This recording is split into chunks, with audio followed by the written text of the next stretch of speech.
Армысыздар, ұлт өміріндегі өзекті мәселелер мен толғақты түйіндерді тіліне тиек ететін Көкейтесті каналының оқырмандары. Соңғы күндері Магном сауда дүкеніндегі жағдайға байланысты Қазақстанда біраз шу көтеріліп, әлеуметтік желде ескені бәріңізге мәлім. Қазір мәселе шешілді, керіскен екі тарап өзара мәмілеге келіп, бір-бірінен кешірім сұрап, арадағы түсінбестік тұманы да сейілгендей. Әрине, халық Магном дүкеніне бойкот жариялап, қазақ тілінің мәртебесін қорғау жолында өз тырысшаңдығын көрсетті.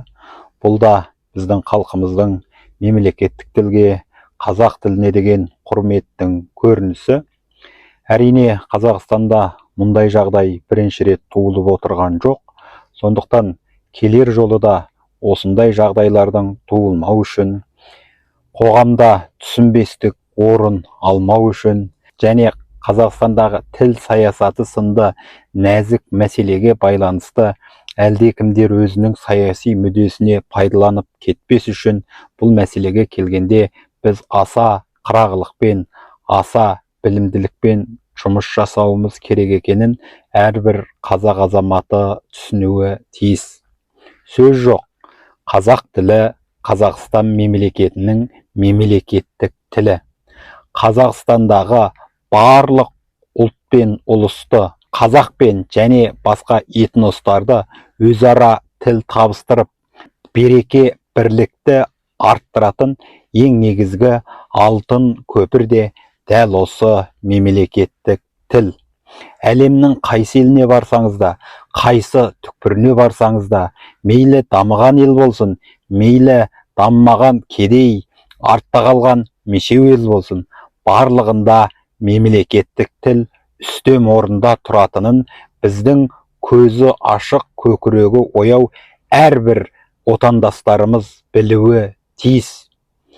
Қазақстанда тұрып, Қазақстанда жүріп, Қазақстанның суын ішіп, ауасымен тыныстап жүргеннен кейін, осы елдің заңында жазылған мемлекеттік тілін құрметтеу және оны қазақ ұлты мен басқа да этностардың арасын жақындастыратын, береке бірлікті күшейтетін алтын көпір деп түсіну әрбір азаматтың борышы. Мемлекеттік тілді құрметтеу қарапайым сауат, қарапайым қағида, қарапайым тұрмыстық дағды деуге болады.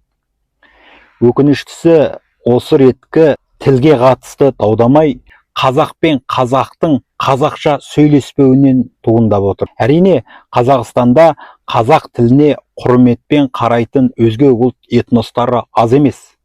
Шын мәнінде қазақ тілінің мемлекеттік тіл екенін мойындап, соны үйреніп, сол тілде сөйлеп жүрген азаматтарымыз да көп. Депутаттарымыздың арасында да өзі басқұлт азаматы болса да, қазақ тілін кейбір қазақ депутаттарынан артық сөйлейтін азаматтар да аз емес. Міне, біздің елге деген құрмет, біздің мемлекеттік тілге деген құрмет, және оның осы туып өскен еліне, жеріне деген құрметі. Бұл білімділіктің, көшеліліктің, аңғарлықтың белгісі. Қазақ айтады, жеті ұлттың тілін білсең, жеті белден асқаның дейді. Бірақ ана тіліңді білмесең, және өзің жасап жатқан елдің мемлекеттік тілін білмесең, ол надандық болуы да мүмкін. Өйткені бір мемлекеттің өзінің саясаты болады, мемлекеттік тілі болады, мемлекеттік рәзімдері болады, мемлекеттің жол-жосын, қағида және заң закөндері болады. Оған барлық азамат міндетті түрде бойсынуы керек. Біздің ата заңымызда қазақ тілі мемлекеттік тіл деп айдан анық жазылғаннан кейін, қазақ тіліне болған құрмет дәл сол заңға жасалған құрмет деп те түсінуге болады. Әрине, Қазақстандағы жоғарыдағы даудамайдың туындауы біздің қазақ азаматтарының, қазақ пен қазақтың қазақша сөйлесе алмауынан келіп шыққан мәселе. Өз тілімізді қор, өзге тілді зор санаудай пасып идеяның да кесірі. Егер қазақ пен қазақ қазақша сөйлесетін болсақ, және қазақ пен қазақ басқа тілде сөйлесуді намыс деп түсінетін болсақ, жоғарыдағыдай мәселе туындамас еді. Шын мәнінде Қазақстандағы мемлекеттік тілге қатысты мәселелер тек қана басқа ұлттармен қатысты деуге келмейді. Өйткені жоғарыда айтқанымыздай, Қазақстанға, қазақ халқына және өз туып өскен топырағына құрмет етіп, мемлекеттік тілді еркін меңгеріп және еркін меңгеруге күш салып жатқан басқа ұлт этностары аз емес. Бірақ біздің өз қазақтарымыздың арасында қазақ тілін үйренгісі келмейтін, қазақ тілін сөйлегісі келмейтін, орыс тілін ыңғайлы деп алдына кім келсе де орыс тілінде сөйлейтін азаматтар аз емес. Әрине, біз бұл арада бір ұлттың тілін шетке қағып, сыңар жақтылы көзқарасты дәріптеп отырудан аулақпыз. Жоғарыда айтқанымыздай, бұл Қазақстан мемлекеті болғаннан кейін, ата заңымызда мемлекеттік тіл қазақ тілі деп жазылғаннан кейін, қазақ тілінің мәртебесін көтеруге және оның мүддесін қорғауға әрбір азаматтың борышы бар. Мейлі ол қазақ тілді болсын, мейлі ол орыс тілді азамат болсын, немесе ол басқа ұлт өкілі болса да, мемлекеттік тілді қорғауға, қолдауға және оның мәртебесін көтеруге міндетті. Осы тұрғыдан алғанда, біздің кейбір қазақ азаматтарымыздың орыс тілінде сөйлеуді мақтаныш көруі, қазақ тілінде сөйлеуді ар санауы, қазақ тілінде баласын оқытуды мешеу қалудың көрінісі деп тануының өзі біздегі тіл саясатын күрделендіріп отырған тағы бір түйін. Естеріңізде болар, осыдан бірқанша жыл бұрын Астанада ашылған жаңа мектепке қазақ тілінде оқыту керек пе, жоқ әлде аралас тілде оқыту керек пе деген мәселе төңірегінде дау-дамай туындағаны белгілі. Әрине, ол бастапқыда қазақ тіліндегі мектеп болады деп жобаланып, жоспарланып салынған, алайда кейін сол төңіректе тұрған тұрғындар бұл мектеп аралас мектеп болсын, немесе орыс тілінде білім беретін мектеп болсын деген талап қойды. Осыған байланысты аталған мектептің қабырғасында үлкен жиналыс өтті, оған депутаттар, қоғам белсенділері қатысты, түсіндіру жұмыстары жүрілді. Біз де журналист ретінде осы жиынға қатыстық. Сонда бір байқағанымыз, бұл мектеп орыс тілінде сабақ беретін мектеп болсын, немесе аралас тілде білім беретін мектеп болсын деп талап етіп жүргендер басқа этнос өкілдері емес, өзіміздің қазақ азаматтары болғанын көріп біз қайран қалдық. Тіпті олар, біз қазақ тілін түсінбейміз, сондықтан балаларымызға сабақ қарата алмаймыз, бізге орыс тілі керек деп өрекпігені аздай, егер бұл мәселе шешілмесе, біз мұны Путинға айтамыз деп айдаспаннан бірақ шығарғаны бар. Демек, осының өзінен біздің азаматтарымыздың мемлекеттік тілге және біздің мемлекетімізге деген құрметінің қаншалық екені аңғарылып тұрғандай. Сондықтан біз осындай қоғамдағы түсінбестіктерді болдырмаудың алдын алу үшін жалпы ұлт болып, халық болып, билік болып, білім беру саласы болып жұдырықтай жұмыла отырып қызмет істеуіміз керек. Әрине, қазір біздің шенді шекпенділерден тартып еңбектеген балаға дейін ыңғайлы деп орысша сөйлейтіндері де аз емес. Бірақ осы Қазақстанда жасап жатқан 20 миллион халықтың арасында біз сияқты орыс тілінен бір ауыз сөйлей алмайтын азаматтар да бар. Яғни мен өз басым мемлекеттік тілде емен еркін сөйлеймін, және соны мақтаныш тұтамын, және соны өзімнің маңдай алды борышым, міндетім, парызым деп білемін. Егер жоғарыдағы сияқты кез келген азамат өзінің кезіккен қарсы жағына маған орыс тілінде сөйле деп талап етіп, және солай қысым жасай беретін болса, онда біз сияқты орыс тілін білмейтін азаматтардың мүддесін кім қорғайды? Сондықтан осындай дау-дамайларды болдырмаудың бір-ақ жолы ол мемлекеттік тілге құрмет ету. Өйткені Қазақстанда көп этнос өкілдері өмір сүреді. Осы көп этнос өкілдерімен қазақ ұлтын тіл табыстыратын және этностарды өзара бірлікке шақыратын ең құдіретті күш ол мемлекеттік тіл. Әркім өзінің тілінде сөйлеп, әркім өзінің тілінде жазып, әркім өзінің қалаған тілінде ақпарат алуды талап ете берсе, бізде қайдан бірлік болады? Қайдан тірлік болады? Біздің үніміз қалай бір жерден шығады?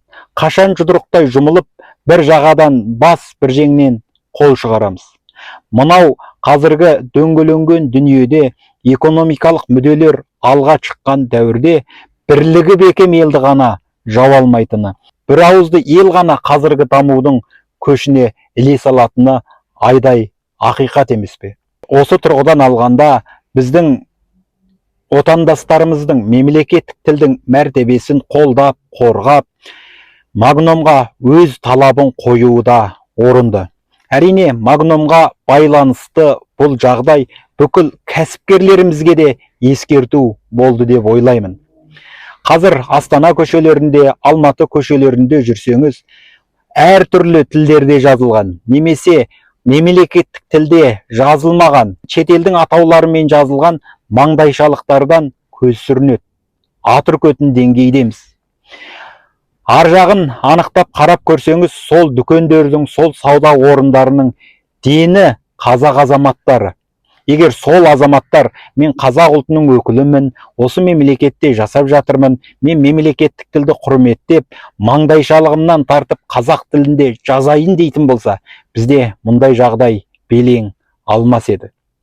Әрине, бұл жағында биліктің де кінәсі бар екені жасырын емес, дегенмен тілге қатысты мәселенің бүкіл орталық Азияда өте сезімтал болып тұрғанын ескерсек, бұл арада кейбір түйіндерді жіктеп айтуға көптің шарасыз екенінде біздің аңғарлы тыңдармандар түсінеді деп ойлаймын.